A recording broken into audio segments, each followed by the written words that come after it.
여러분 안녕하십니까. 속보가 나왔습니다. 최상목 경제부총리가 한덕수 권한대행의 탄핵소추를 제고해달라고 얘기했습니다. 그러니까 한덕수 권한대행 탄핵소추를 제고할 것을 요구한 것이죠. 그 이유는 우리 경제가 한덕수 권한대행이 탄핵당할 경우 불확실성을 감당할 수 없다. 다시 말하면 신인도 그리고 안보와 경제, 국정 연속성에 심각한 타격이 예상된다는 겁니다. 그러면서 중요한 말을 했습니다. 한덕수 권한대행을 탄핵소추하는 것은 내각 전체에 대한 탄핵소추와 같다. 여기서 말이죠, 한덕수 권한대행이 탄핵소추되면 내각이 무너진다는 말입니다. 사실상 이 말이 맞는 것이 말이죠, 이 지금 경제부총리는 경제 전문가 아닙니까? 그런데 총리야 그래도 대통령 옆에서 국정 전체를 통할해 오고 관할해 왔기 때문에 나름대로 그래도 어느 정도 맞춘다고 하지만, 경제부총리가 어떻게 지금 국방을 감당할 수 있겠습니까? 어떻게 국군 통수권을 행사하며 외교는 또 어떻게 하고, 그 다음에 또 여러가지 법률, 내치 이거 다 어떻게 합니까? 그러니까 사실은 지금 최상목 경제부총리가 나는 맡을 능력도 자신도 없다는 토로입니다. 자, 이렇게 했는데까지도 만약에 한덕수 권한대행을 탄핵소추를 한다면 제가 보기에는 경제부총리가 사임할 생각이 있는 것이라고 저는 봅니다. 제가 아침 방송에서도 말이죠, 얘기를 했습니다. 만약에 쟤들이 끝까지 한덕수 권한대행을 탄핵소추하려 할 경우 최상목 경제부총리는 한덕수 권한대행에게 사표를 내야 된다라는 얘기를 했는데요. 뭐 제 방송을 봤는지는 모르겠습니다만은 저는 지금 최상목 경제부총리의 이 말 속에는 한덕수 권한대행을 지켜야 된다. 한덕수 권한대행을 지키지 못하면 대한민국 무너진다. 진짜 국제신용도 무너지고 경제 무너지면 제2의 외환위기 온다. 근데 경제부총리가 그런 제2의 외환위기 이런 말 할 수는 없잖아요. 그럼 진짜 난리 나니까. 그렇지만 이 말 속에 함축된 뜻을 보면은 이건 아니다. 만약에 한덕수 권한대행을 탄핵을 한다는 것은 내각 전체를 무너뜨리는 것 같다. 그럼 어떻게 할 거냐? 무정부가 온다. 그렇기 때문에 이재명과 민주당은 잘 생각해라 라고 하는 경고를 또 보내는 것이기도 합니다.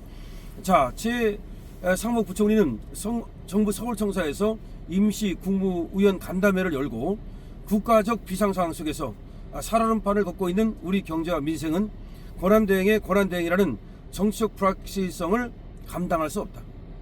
지금 만약에 말이죠, 한덕수 권한대행이 탄핵당하면 권한대행의 권한대행이 되는 겁니다. 그냥 권한대행이 아니에요.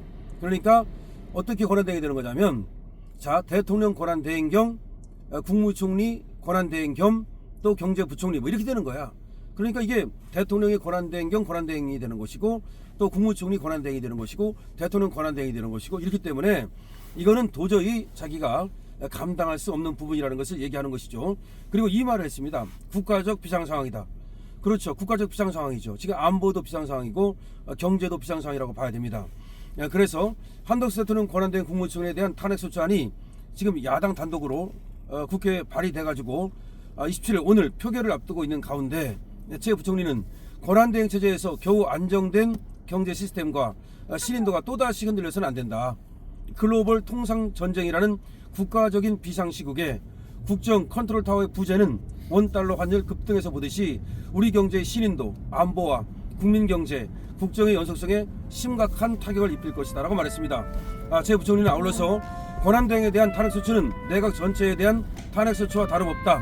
탄핵소추가 의결된다면 계속되는 탄핵 위협으로 행정부 역량은 우측되고 전국적으로 국무위원들의 존재 이유는 없어질 것이다 라고 말했습니다. 이번에 탄핵소추가 의결된다면 앞으로도 계속해서 탄핵 위협을 하지 않겠는가. 그러니까 최상목 부총리가 앞으로 또 탄핵 위협을 당할 것을 미리 얘기하고 있는 것이죠. 그러면 행정부 역량은 우측되고 전국적으로는 국무위원들의 존재 이유가 없어지고 말 것이다. 그러면서 최상목 경제부총리는 우리 경제와 안보를 위협하는 더 이상의 정치적 불확실성이 가중되지 않기를 간절히 바라며 정부가 경제와 민생에만 몰두할 수 있게 여야 정치권의 협조를 다시 한번 호소드린다라고 말했습니다. 자, 헌정사에서 말이죠, 대통령 탄핵소추안이 가결된 사례는 노무현, 박근혜에 이어서 이번이 세 번째지만 지금까지 대통령 권한대행이 다시 탄핵당할 적은 한 번도 없습니다. 여당은 한덕수 권한대행이 대통령 직무를 대하고 있는 만큼 대통령 탄핵 규정을 적용해서 200석이 필요하다고 얘기하고 있고요. 야당은 151석만 있으면 된다고 얘기하고 있습니다. 이 문제도 지금 해결되지 않았습니다. 헌재는 이 문제에 대해서 입장이 없다는 입장을 내놨는데요. 정말 비겁한 것이죠. 지금 헌법재판소가 완전히 벌써부터 지금 야당 쪽으로 기울어서 헌법재판소에서 지금 얘기하는 것이 헌법재판관 임명 3명은 대통령 권한대행이 할 수 있는 것이다. 이런 의견을 내놓으면서도 도대체가 200석이 필요한 것인지 151석이 필요한 것인지에 대해서는 입장이 없다는 얘기를 하고 있는데, 이거는 틀린 것이 2015년에 헌법재판소에서 해설서를 쓰면서 당시는 대통령 권한대행의 경우 탄핵을 시키기 위해서는 200석이 필요하다고 분명히 얘기한 바 있습니다. 그럼에도 비겁하게 지금은 빠지고 있는 것이죠. 자, 최상목 경제부총리 강단이 있습니다. 한덕수 권한대행이 강단을 갖고 국가의 미래를 위해서 그렇게 헌법과 법률에 따른 정치를 했듯이 지금 최상목 경제부총리도 만만치 않다는 것을 지금 보여주고 있는 겁니다. 지금 민주당에서는 말이죠, 한덕수를 믿었다가 여기에다가 이제 덫에 걸려가지고 허우적거리고 있는데, 이제 최상목한테 강압을 하고 외압을 하고 회유를 해가지고서 최상목이 특검법을 공포하도록 만들고 최상목으로 하여금 헌법재판관을 임명하도록 하고 그 다음에 상설특검을 임명하도록 하자, 이런 전략을 세우고 있지만 지금 보면 최상목 경제부총리도 그렇게 쉽게 호락호락하게 내가 니들 의견을 니들 생각을 들어주지 않겠다는 것을 분명히 한 것이죠. 오늘 의미는 뭐냐면 최상목 경제부총리가 한덕수 권한대행을 탄핵할 경우 더 이상 이제 내각이 무너지는 그런 결과를 가져온다. 더 이상 내각의 기능은 무너진다는 걸 분명히 얘기한 겁니다. 또 하나 이 얘기는 말이죠, 만약에 한덕수 권한대행을 갖다가 탄핵할 경우 자기에게 똑같은 것을 강요한다 하더라도 민주당의 의견을 들어줄 생각이 없다는 점을 분명히 하고 있는 겁니다.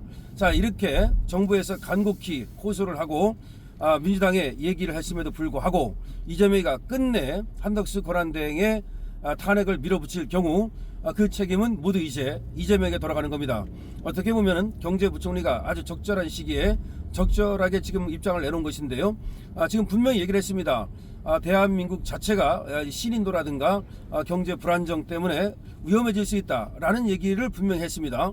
그럼에도 불구하고 이재명이 끝내 만약에 한덕수 권한대행의 탄핵을 밀어붙인다면 그것은 대한민국이 망하거나 말거나 국정이 무너지거나 말거나 자기 방탄을 위해서 오로지 한덕수 권한대행을 탄핵시켰다는 그런 비난을 받을 수밖에 없는 겁니다. 즉 역풍을 초래하는 것이 되는 거죠. 그렇지 않아도 이제 오늘 윤석열 대통령의 변호인단이 헌재에 출석해서 당당하게 이제 윤석열 대통령의 입장을 밝히겠다는 겁니다. 그러면서 이것이 내란이 아니고 우연이 아니라는 점을 밝히게 될 텐데요. 윤석열 대통령은 지금 이재명과 끝까지 맞서 싸우겠다는 입장을 분명히 표시하고 있습니다. 그리고 윤석열 대통령 입장은 그겁니다. 내가 가더라도 이재명은 데리고 간다, 이런 입장이라고 지금 얘기가 나오고 있습니다. 이런 가운데 지금 정부가 맞서 싸우고 있습니다. 한덕수가 맞서 싸우고 있습니다. 최상목이 맞서 싸우고 있습니다. 윤석열 대통령이 맞서 싸우고 있습니다. 그러면 누구만 맞서 싸우면 됩니까?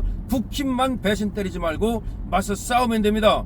지금 정부 강요들이 전부 다 맞서 싸우고 있는데 국힘 의원들이라는 자들이 배신 때리고 이 자들이 우왕좌왕하고 있습니다. 이것만 안 하면 됩니다. 자, 최상목 파이팅입니다. 최상목 파이팅입니다. 자, 최상목 경제부총리 오늘 중요한 선언문을 발표했는데요. 최상목 경제부총리의 이 선언이 굉장한 의미를 갖는다는 점 말씀드립니다. 강신업 TV입니다.